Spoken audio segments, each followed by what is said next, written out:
to be back. Welcome. I feel like it's been a minute. I don't know. Although, who knows? It's hard to tell. I don't know. Things have been going quick.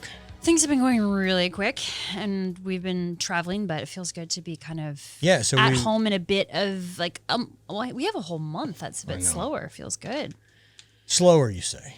Well, it doesn't feel that way just yet. We'll get there though. On my end, things have been a little bit slower. I've been enjoying the pace. I've been in a supportive role as things have been kind of shifting and ramped up and changing for you. So it's been nothing but good. I'm feeling so blessed with everything we have going on. And I very much appreciate you tolerating my lunacy. I don't think it's been lunacy. Good. Well, I'm glad for that because internally, paralysis. Yeah. Outside, I'm like, that's what's up. Outside, that's what's up. Inside, paralysis. All right, let's dive into these questions. Tom Segura. That was Tom Segura, yeah. Okay. Man, his new special's great. His new special was outrageous. Fuck, I'm going to watch that again. Outrageous, yeah. Said by the 200,000th person. Right. Real riveting content here, Matt. What our questions are relationship, sex, intimacy, all those things like that? Okay. Yeah. We kind of been collecting them over the last couple of weeks, and we're going to dive in. All right, let's do it. And since I had someone bummed that we'd mentioned their name, they thought like the questions were anonymous. Did we mention someone's name? On another thing we did. Okay. And so now I'm just not going to do any. I remember that actually because you read their name and I was like, maybe we don't do that, especially. So we're not going to do that anymore. No. Here we go from the random questions from the field. So if you are interested in getting some questions in for us, please go ahead and drop them to us on Instagram, and it'll be anonymous on the show. So get weird. Get weird, guys. The weirder, the better. Yeah, especially figure out you're weird. Yeah, that's exactly what we're a proponent of. The ultimate thing. For sure. Figure out you're weird. Yeah, figure out you're weird and find your other fellow weirdos. Yeah.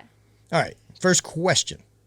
What does intimacy mean to each of you, and how do you nurture it in your relationship? Oh, that's a great question. Right, because it can be so different to everyone. I think it's just a general overlying idea that we can dive deeper into. Intimacy to me means being completely seen and seeing your partner for everything that they are, right? And I actually wrote a post about this yesterday, so it's the first thing that was popped into my head because a lot of that post was dealing with intimacy and my version of it. And like I said, to me, that's being fully seen no matter what's happening. If you are seeing me in the happiest, most blissful states or in the most painful, agonizing situations or moments, and not being afraid of all that expression, of all that emotion, of all that energy coming from you, and knowing that regardless if it's good, bad, or ugly, like your partner's got you 100%. There's no judgment. It's only love. It is not a thing to be feared. And to me, that's the ultimate definition of intimacy. Yeah, I think it's all those things, right? It's everything you're saying. It's vulnerability. It's to me, it comes back to love, right? Like intimacy and love fall in the same category.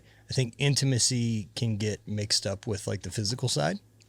Right. Right. But I think as you and I have described it over the years, right? One of those things that I got exposed to being around open relationship people was how would more intimate relationships in my life be a problem for me, and realizing that there's a separation between intimate relationships and sexual relationships. Oh, right? Yeah, of course. And so you can have intimate relationships with friends, right? For sure. And that's back to what I said. Like people clearly seeing you for all that you are, not having to dull down any of your expression when you're around this person in any way, shape, or form. Yep. And so how do you nurture that in your relationship? For me, it's leading with it. It's leading with being able to share and being able to be vulnerable and being able to figure out how to express frustration, fear, and any of those things in a way that doesn't have to come across as aggressive and anger, and then me battling you for a few weeks of you saying, what's wrong? And I'm like, nothing, I got it. And I think all that comes back to trust, right? Like you trust that you can say these things and express these things because you know it's going to be met with not an explosive reaction, right? It might be met with, I don't know, some misunderstanding, Yep. but it's never coming from a place of like aggression or explosive anger or anything like No. that. And we've both been in relationships in the past where expressing ourselves and having mature adult conversations was impossible, you know? Yeah, and look, I think it's one of those things you just have to learn. Well, and it is a choice. It is a conscious choice to decide to trust your partner and make that decision that I'm going to be with this person, and that means I get all of them, they get all of me. I'm not hiding anything. I'm All not the scars, all the wounds, right. all of it. man. All this baggage, all these unhealed things, and whatever trauma might be there. Like you're fully seeing me. You're catching me with my pants down. You know what I mean? Like quite literally, you're seeing everything. And I've never completely had that with someone before, so it's a beautiful thing to have because I know no matter what, I've got a person. Yeah, I feel the same. Yeah. Yeah, I feel the same. And nurturing that, like we said, is you got to lead that way. And also, it goes both ways. Like it's being vulnerable, but also understanding to hold space and that your partner's not attacking you, right? In fact, if your partner is attacking you, I'd recommend finding another partner. Pretty simple. Yeah. Like it's a one and done. Yeah.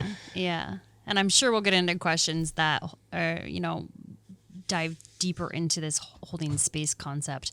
But for me, that is always just being a witness. Like that is the witness role. You are the observer in that situation.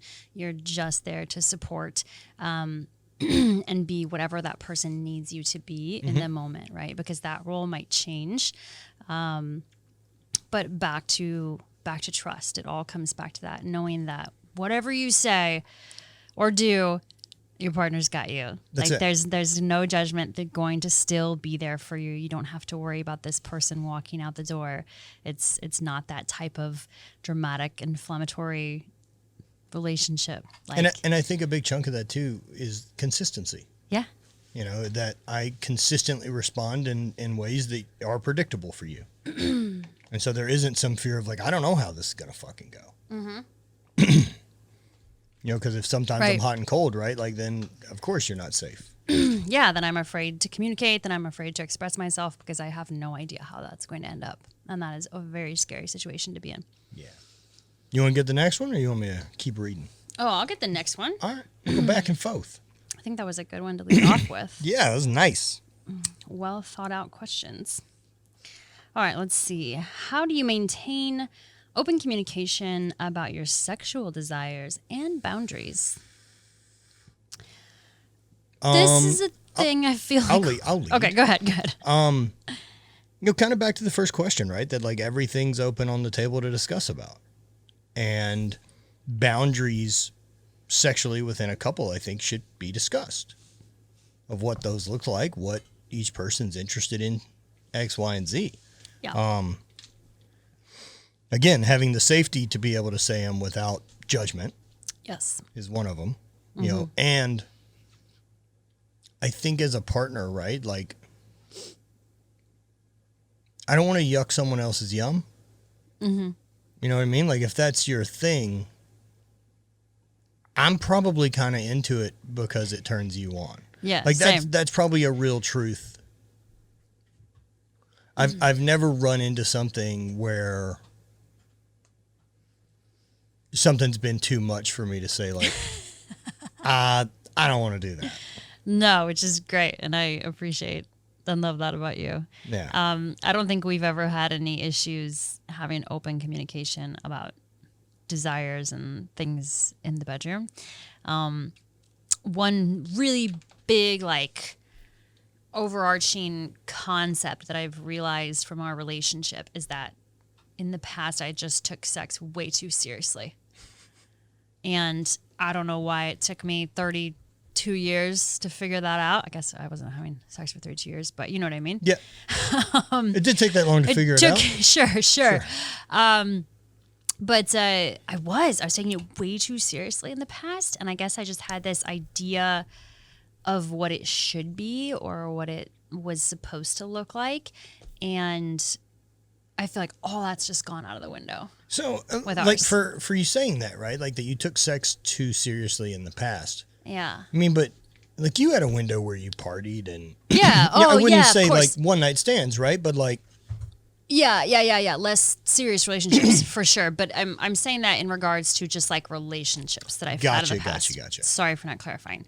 And ours, like, it's just always fun. Like, there's so many times when it ends in laughter or just giggles, or we're just, laughing at the ridiculousness of it all. Right? Because there's all sides of it, right? Like there are the nights that we want to be cuddly and kissy and really into each other, and then there's other nights where we're trying to fuck each other in half. Yeah. It's a bit of a competition. That's exactly what I was going to say. There's other nights where it feels like a competition.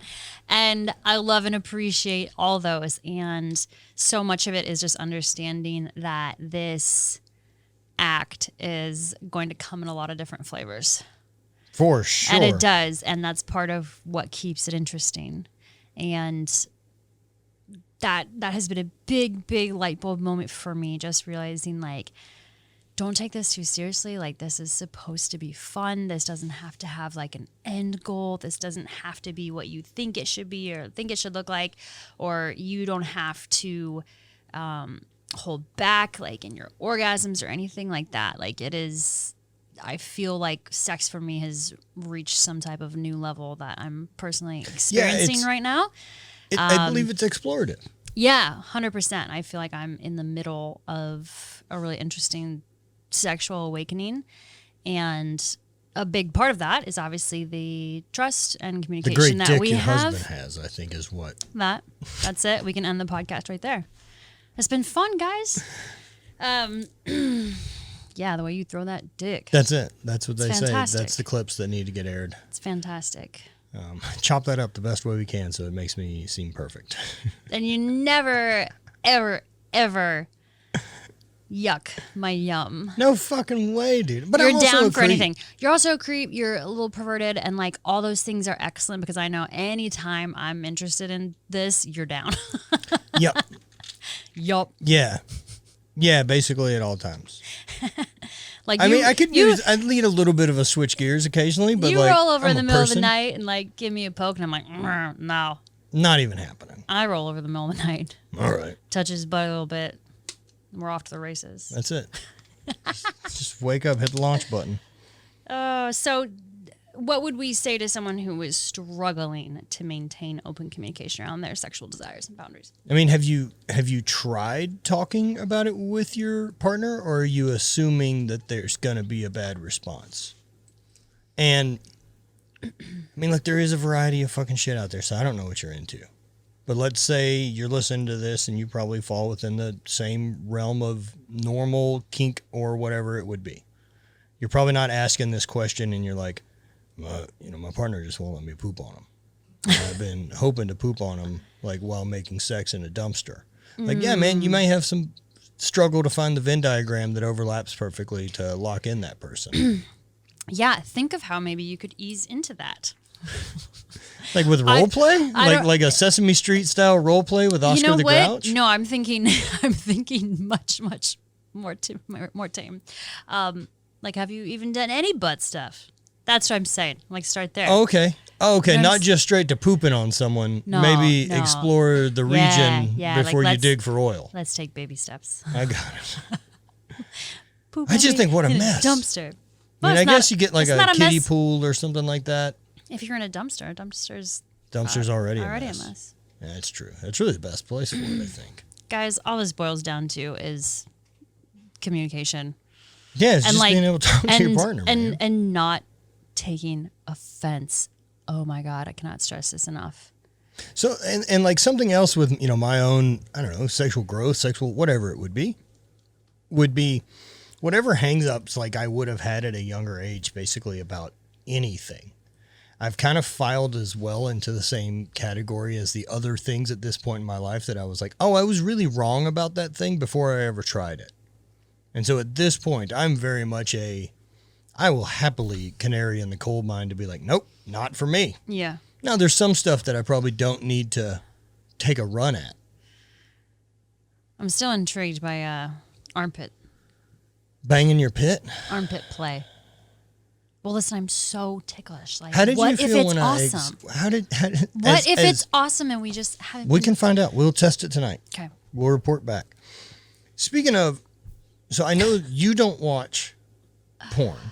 No, never really could seriously get into it. I do. Yeah. I introduced you to the whole category of stuck person. Oh my god. Oh fuck! I forgot about this because we were so high when we were talking about it that night. So for those out there not familiar, which I'll just say are female listeners, there's a category in porn where the situation is that the female gets stuck, whether it's under a couch or a bed or a chair. And it's gotten to the point where it's really funny to where like they're stuck in a thing you can't be stuck in. Yeah.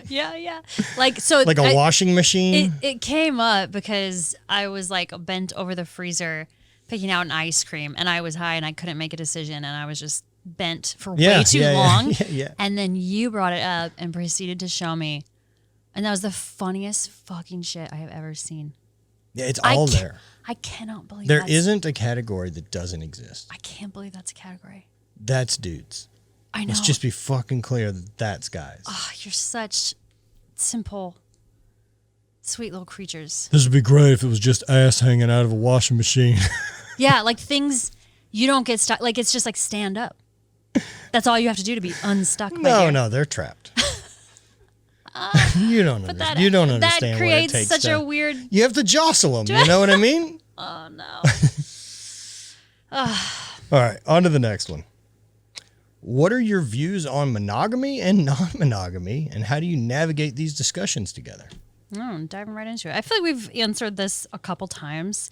Obviously, we have friends that I don't know about anyone currently, but have done, non-monogamous relationships in the past. And in various forms. And in various forms, yeah. Some of those, it is just a physical thing. Some of those, it is a extra partner where there is love involved and this person is around and maybe living with the couple. So we've seen a variety of these situations play out. And just because none of those are currently running doesn't make them failures by any means. No, plenty of monogamous relationships right. Give or take 61%. Right, but it's been interesting to see and be exposed to these ideas and concepts, and that's, I guess, always on the table for us in the future. Yeah, who knows? We don't know what we're gonna want 10, 15 years from now. Right now, we prefer what we have going on right now, the monogamous situation we have. We joke about it all the time about how strange shit is going to be because we can only imagine things just ramp up from here. So I think we're both open to the idea possibly in the future, and we've both been turned on to some other ideas as well, like sex clubs. Yeah, I know that you were both of us are interested in like what's going on in there. Yeah, there's plenty of things that I would be very open to exploring more. So yeah, it's kind of just an open conversation. Yeah, that's all it really is. It's never like inappropriate to bring up. No one is taking offense at it because we both are very aware of how we feel right now in this moment. Right, and it's also not like a weekly check-in over where one of us is like, "Are you ready to fuck other people yet?" No. You know. It always just kind of comes up, I guess, in, fantasy talk or any of that, or even just having the conversation. Just what does that look like, right? And, where are the barriers? One of them is that you're as uninterested in females as I am guys. Yeah, and I'm so straight. That's, that's how it is, I suppose. Ugh, so boring. Yeah, so maybe one day we find that unicorn. Who knows? So we'll see. It does throw an interesting wrench in the works, but we'll let you guys know how that plays out. Yeah, especially once we've reframed like that sex is a fun thing. That it can be all. Yeah. I mean, clearly it can be competitive. Yeah. And other times it can be full love dopey shit. Mm-hmm. And I want all of it. Yeah. Sex magic. Yeah. Yeah. Where are we? And how do you navigate those discussions together? Oh, That's it. That's it. Like that's we going- don't have any off-limit topics. That's kind of one of the standard rules we have is that both of us work really, really hard to be impeccable with our word, right? And so because of that and because of the trust that knowing that I'm never going to say something to you with malicious intent of like just trying to lower your energy. Mm-hmm. I'll never do that. Yeah. And this also goes back to neither of us taking offense, taking it personally, right? Choosing to stand by and live by that agreement. Well, I mean, I guess I feel like it's fucking crazy, right? Like, Well, because we're both so secure and trusting of the other person and where we are in our relationship currently that I'm not concerned about that right now. Like, I know where we are. I know what we have. I know you're not bringing these things up because you're interested in our relationship going this route. no, We just like to be able to talk about fucking everything. Because Right. we're best friends and we talk about everything. yeah, and I think it's worth running your brain through it, right? Like, Yeah, how would I react? How would I handle that? What does that look like? I mean, I also see the side of it that's like, for some relationships, like what a benefit would be that you're not the sole goddamn responsibility for your partner's physical pleasure. Sure. But those are all boundaries that each person has to set. Yeah. You know what I mean? And there's no right or wrong, but I recommend you find someone that wants to play by the same rules you do. Indeed. How do you handle disagreements or conflicts in your relationship, particularly when they arise around sexual or intimate matters? Oh, I don't think we've had any. I don't think we've had that. No. We've had disagreements. Yep. Honestly, I wouldn't say we've ever had a conflict. I think we've had moments of not being on the same page. But I wouldn't say we've ever had any massive conflicts. Definitely not around anything sexual or in the bedroom. No. And I mean, even like we've talked about in the past with like conflict resolution is we both hear each other's side. We both can still see each other's point of view and we can disagree. And I can still respect that that's your opinion. You're not wrong. I don't need to change you. You're allowed to feel however you would like to feel about any situation, as am I. And it's okay if we're not on the same page. You know, especially if it's a pretty fucking minor thing. Yeah. The only thing I can think of recently is the other day where I gave a work suggestion to you, and it was not received how I thought it would be received. Nope. And I that's received it also pretty poorly, yeah. But that's also me putting an assumption on you how I thought you would receive it. So there's a little red flag for me. And in that moment, like, I'm not aware of what's going on in your head, how much you're already thinking about this thing. Excuse me. And then me bringing it up in the way I did caught you in the right moment. I mean, or I should say the wrong moment. Yeah, I didn't have full control of the wheel, man. Yeah. And you definitely jumped to frustration. And the problem for me that arises when you jump to frustration is I like to shut down. I'm like, okay, safety for me is always, freeze or flight or whatever that may be. I also barely get it out before I'm like, hey, Yeah. this isn't about you. Yeah. Let me run that back and try to explain what's going on inside. Yeah. But that's been a thing for me that I've been working on for a very long time of like, okay, you can still express yourself. There's no like danger to doing this because shutting down is never the right answer either. Right. Yeah, And that- high stress moment, and that I would quipped back something like, And that I would barely even call a disagreement. no, and what did I respond sarcastically? I don't even remember. Something along those lines of like, Sure. yeah, Shit. Yeah, probably. thanks. Yeah. And yeah, of course you can handle that better because I know her intentions are to nothing but help, right? And so that's my mistake for reading in a way that's triggered my bullshit. Yeah, and that's good awareness. And not everyone has that, right? It was something that touched enough of an insecurity that's in there. Oh yeah. Whereas the it's boom. insecurity is that I don't have any fucking idea what I'm doing running a business. Immediately to the defensive. Yeah. Right. And that's it. Like, okay, anytime someone says they're triggered or anything like this, okay, well, that's a mirror, right? Mm-hmm. It's just showing you this piece of you that you are not comfortable looking at in that moment in time.